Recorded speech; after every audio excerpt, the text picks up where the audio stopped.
শব্দটা খুবই ছোট, কিন্তু এর মানেটা বিশাল বড়। যেমন শব্দটা হলো গাছ, ছোট্ট শব্দ, কিন্তু গাছ শব্দটা শুনলেই মনের ভেতরে এক রাশ সবুজ প্রজাপতি যেন ডানা মেলে উড়ে যায়। গাছ নিয়ে আজকে একটা ভিডিও বানাবো।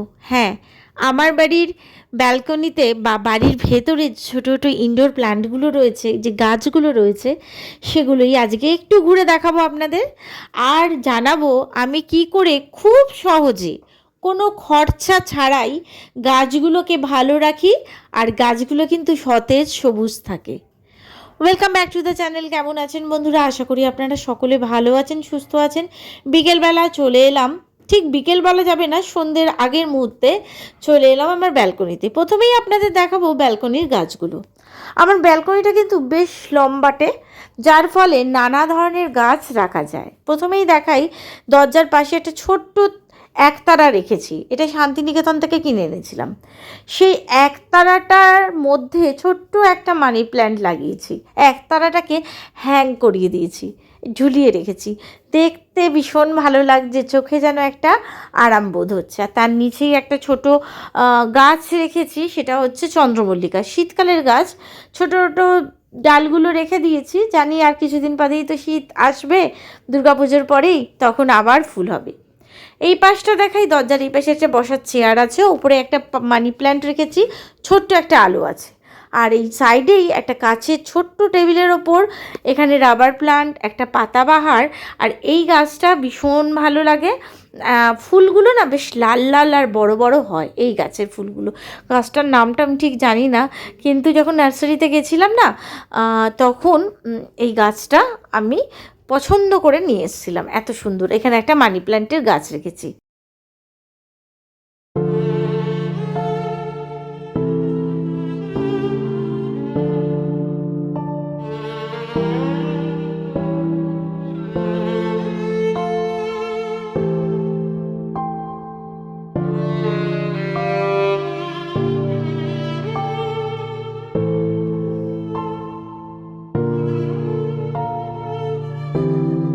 এরপরেই আর একটা টুল মতন রেখেছি, তার উপরে দেখুন, এটা খুব সুন্দর। এখানে একটু জেট প্ল্যান্ট লাগিয়েছি আর কিছু পাতাবাহার লাগিয়েছি একসাথে। এটা বেশ দেখতে ভালো। আর এটা একটা পেন স্ট্যান্ড ছিল, সেটাতে কিন্তু আমার মেয়েই এটা বানিয়ে আমাকে গিফট করেছিল মাদার্স ডেতে।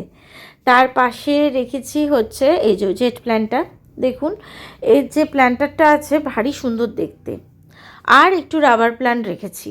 তার পাশেই আবার একটু পাতাবাহার রাখা আছে। এখানে একটা টুল মতন রেখেছি আমি, টুলের ওপরেই এই পাতাবাহার। আর এই এখানে নানা ধরনের পাতাবাহার আছে, বেগুনি রং, কোনটা সবুজ রং। আর একটা জিনিস দেখাই, এখানে এই যে এটা হচ্ছে জোয়ান গাছ।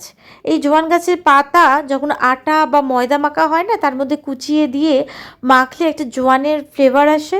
আর এর পরোটা কিন্তু ভীষণ দারুণ লাগে খেতে, ভীষণ ভালো লাগে। তো চেয়ারের পাশে এই তিনটে টুলের মধ্যে আমি এইভাবে কিছু ছোট ছোট মানি প্ল্যান্ট গাছ আমি এখানে লাগিয়ে রেখেছি। সব থেকে বড় কথা বলবো যে আমি যে গাছগুলো আমার বাড়িতে আছে, তার কিন্তু সবই যে কেনা তাই নয়। কোথাও ঘুরতে গিয়ে নিয়ে আসা বা কারোর বাড়ি থেকে এনে সেই গাছগুলি ছোটো ছোটো টুকরো করে কেটে আমি আবার নতুন কোনো গাছে রূপান্তরিত করেছি। আর এই যে এখানে 9 o'clock টাইপের ফুল আছে, সকালবেলা ফোটে, আবার বিকেলবেলা সূর্য অস্তের সাথে সাথে ফুলগুলো আবার বন্ধ হয়ে যায়। এই গাছটা আমি এনেছিলাম পুরীতে, হোটেল সিওক্সে গেছিলাম, সেখানে মানে পুরো বলতে পারো ফ্লাওয়ার বেড হয়ে রয়েছে, এত ভালো। তো ওখানে গেটকিপারকে বলেছিলাম আমাকে একটু ডাল ভেঙে দিতে পারবেন? তো ভদ্রলোক বললেন হ্যাঁ নিশ্চয়ই, বলে 4-5টা দিয়েছিল। কতগুলো যে হয়েছে শেষ নেই। আর এবার সকালবেলা যখন হলুদ ফুল, লাল ফুল, গোলাপি ফুল হয়ে থাকে না, সেগুলো দেখতে ভীষণ ভালো লাগে।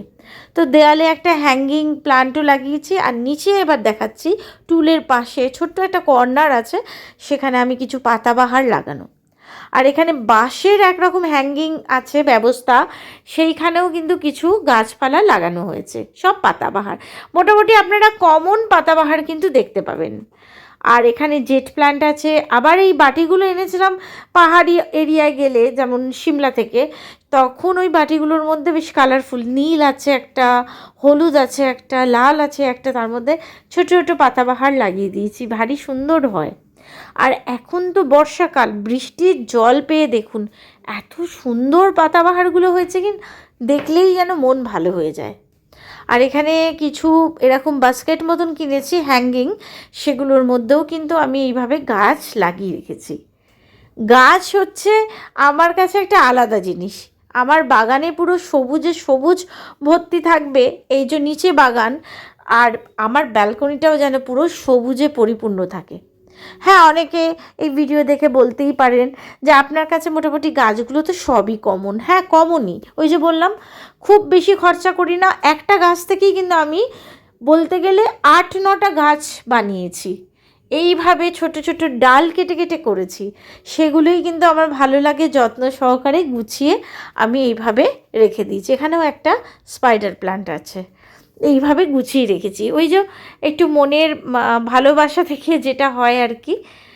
তাহলে আমার ব্যালকনি মোটামুটি আপনাদের ঘুরিয়ে দেখালাম কি কি গাছ এখানে রেখেছি টব দিয়ে, আর ব্যালকনিটা আমি কিভাবে সাজিয়ে গুছিয়ে রেখেছি। এরপর যেটা দেখাবো সেটা হচ্ছে আমার বাড়িতে ইনডোরে আর কি কি গাছ রেখেছি, তার মধ্যেও কিন্তু পাতাবাহারের সমাহার আপনারা দেখতে পাবেনই।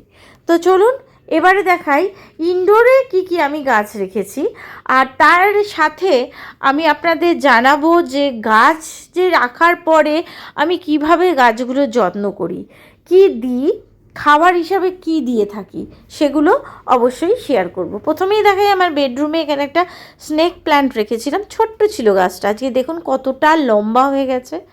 একদম আমার খাটের পাশেই ছোট্ট একটু জায়গা আছে, তার মধ্যেই এই স্নেক প্ল্যান্টটা আমি রেখে দিয়েছি। এই যে কতটা সুন্দর, দেখুন কি সুন্দর বেড়ে উঠেছে। আর তার পাশেই আমার একটা ক্যাবিনেট মতন আছে, তার মধ্যে আমি রেখে দিয়েছি এখানে দেখুন লাকি বাম্বু। লাকি বাম্বু সাধারণত আমরা দেখেছি কাচের একটা পাত্রের মধ্যে জল থাকে, সেখানেই লাকি বাম্বু সবাই রাখে। প্রথম প্রথম আমি ওইভাবেই রাখতাম, তারপরেই লাকি বাম্বুগুলোতে যেই মাটিতে আমি পুঁতে দিলাম, তারপরে দেখছি যে এত সুন্দর বাড়ছে লাকি বাম্বুগুলো যে দেখলেই মন ভালো হয়ে যায়। এই যে দেখুন কতটা সুন্দর, আর পাতাগুলো একদম চকচকে মসৃণ, কি সুন্দর। আর ড্রেসিং টেবিলের পাশেই আমি রেখেছি আর একটা পাতাবাহার, এটা অনেক দিন আগের আনা, এর বয়স প্রায় বছর 2 তো হবেই, কিন্তু বেশ ভালো এখনও রয়েছে। গাছটা দেখলেই বেশ মন ভালো হয়ে যায়, পাতার কালারগুলো দেখুন কি অপূর্ব, কি অপূর্ব, কি ভালো লাগে। আর একটু কিছু গাছ দেখাই, কিছু পাতাবাহার, কিছু লাকি বাম্বু, এইভাবেই আমি কিভাবে আমার বাড়ির ভেতরে ইনডোরে রেখেছি সেগুলোই ওয়ান বাই ওয়ান টুকটুক করে আপনাদের সব দেখাচ্ছি।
এবার আমি বলবো আমার বাড়ির এই যে গাছগুলো আছে এগুলো আমি কিভাবে যত্ন করি। প্রথমত জলটা যখন, এখন ধরুন বর্ষাকালে বৃষ্টির জলটা তো বারান্দায় যে গাছগুলো আছে সেগুলো পেয়েই রয়েছে, আর যেগুলো ইনডোরে মানে ভেতরে আছে সেই গাছগুলোর জন্য আমি একটু বৃষ্টির জল স্টোর করি, সেগুলো কিন্তু দিই, কারণ আমার মনে হয় বৃষ্টির জলটা বছরে অন্তত এই সময়টাই মনসুন মানে বর্ষাকালে একটু দেওয়াটা খুব ভালো। তাহলে কিন্তু গাছের বাড়বাড়ন্তিটাও খুব ভালো হয়, আর গাছগুলো একটা দেখেছি একটা আলাদা রকমের সবুজ রং যেন গাছগুলোতে দেখা যায়। আর বাকি বছরের অন্য সময় জলটা আমি রেগুলার প্রতিদিন দিই। একদিন যদি স্কিপ হয়ে যায় তাহলে তার পরের দিন তো দিয়েই থাকি। আর এখানে দেখাবো যেটা, একটা কথা বলে নিই, না বললেই নয়, সেটা হচ্ছে যে লাকি বাম্বুটা দেখুন মাটিতে যে রেখেছিলাম কতটা বড় আর কতটা লম্বা হয়েছে, কি সুন্দর। তো যাই হোক, নিজের গাছ নিজেই সুন্দর। আসলে এগুলো আমার সন্তানের মতন, এদেরকে একটু গুছানো, একটুখানি বড় হয়ে ওঠা, চোখের সামনে যখন বড় বড় হয়ে যায় গাছগুলো, ফুল হয়, দেখলে না একটা ভীষণ শান্তি আসে মনে। আর যেটা করি, পাতাগুলো একটা ভিজে সুতির পাতলা কাপড় দিয়ে মুছিয়ে দিই। আর সপ্তাহে একদিন যেটা করার সেটা হচ্ছে বাথরুমে নিয়ে গিয়ে মানে পুরোপুরিভাবে স্নান করানো হয় ইনডোর প্ল্যান্টগুলো। আর যেগুলো আমার ব্যালকনিতে রয়েছে সেই গাছগুলো আমি কি করি, জল দিয়ে ভালো করে চান করিয়ে দিই, তারপরে ব্যালকনিটা ধুয়ে পুছে দিলেই একদম পরিষ্কার চকচকে হয়ে যায়। প্রথমে যে ব্যালকনির গাছগুলো দেখালাম সেটা আমার পশ্চিম দিকের ঘরের ব্যালকনির গাছ, আর এটা হচ্ছে রাস্তার দিকে পূর্ব দিকের ব্যালকনি। এখানে হয়তো খুব বেশি গাছ নেই, কিছু পাতাবাহার রেখেছি, আর কারণ এখানে জ্যাকো বসে অনেকটা সময় কাটায়, লোকজন দেখে, সেই জন্য জ্যাকোর জন্য একটুখানি পোর্শন আমাকে আলাদা রাখতে হচ্ছে। বাকি সব অল্প অল্প গাছ দিয়ে আমি এখানে সাজিয়ে রেখেছি। আর গাছের খাবার হিসাবে যেটা আমি দিই, আমি কোনো বাইরে থেকে পারচেস কিছু করি না, সার বা কোনো খাবার। আমি প্রতিদিন যে চাল ধোয়া জল, সবজি ধোয়া জল, মানে ডাল ধোয়া জল, সেগুলো আমি কি করি সপ্তাহে 4 দিন আমি দিয়ে দিই। যখন আমি গাছে জল দিই সেদিনকার এমনি জল না দিয়ে ওই চাল ডাল সবজি ধোয়া জলগুলো গাছে দিই। তাতে কিন্তু দেখেছি গাছগুলো বেশ ভালো বেড়ে ওঠে। আর যেটা করি সেটা হচ্ছে চায়ের যে আমরা চা বানাই, সে র চা হোক বা মিল্ক টি হোক, চায়ের পাতাগুলো আমি স্টোর করি। ওগুলো আগে জলে ভালো করে পরিষ্কার করে ধুয়ে নিতে হবে, নাহলে কিন্তু মুশকিল। ওই চায়ের পাতা অল্প অল্প করে মাটির মধ্যে ছড়িয়ে দিই, ব্যাস এটাই হলো আমার গাছপালার যত্ন। আজকে আমি দেখালাম আমার ইনডোর আউটডোরে কী কী গাছ আছে, কিভাবে যত্ন করি আর কিভাবে রাখি, সব কিছুই আপনাদের সাথে শেয়ার করলাম। একটু কেয়ার, একটু যত্ন, একটু ভালোবাসা থাকলেই গাছগুলো কিন্তু একটা আলাদা রূপ ধারণ করে। আজকের ভিডিও আপনাদের কেমন লাগলো? যদি ভালো লেগে থাকে অবশ্যই আমাকে একটা ছোট্ট কমেন্ট করে জানাবেন কেমন লাগলো আজকের ভিডিও। আর চ্যানেলটা সাবস্ক্রাইব করে নেওয়ার জন্য আমার সকল বন্ধুদের কাছে অনুরোধ জানালাম। তাহলে আজকের মতন বিদায় নিই, আবার নতুন কোনো ভিডিওর সাথে আমি এসে হাজির হয়ে যাব আপনাদের সকলের সামনে। সকলে ভালো থাকবেন, সুস্থ থাকবেন, সাবধানে থাকবেন, এই কামনা করে আজকের ভিডিও আমি এখানেই শেষ করলাম। নমস্কার বন্ধুরা।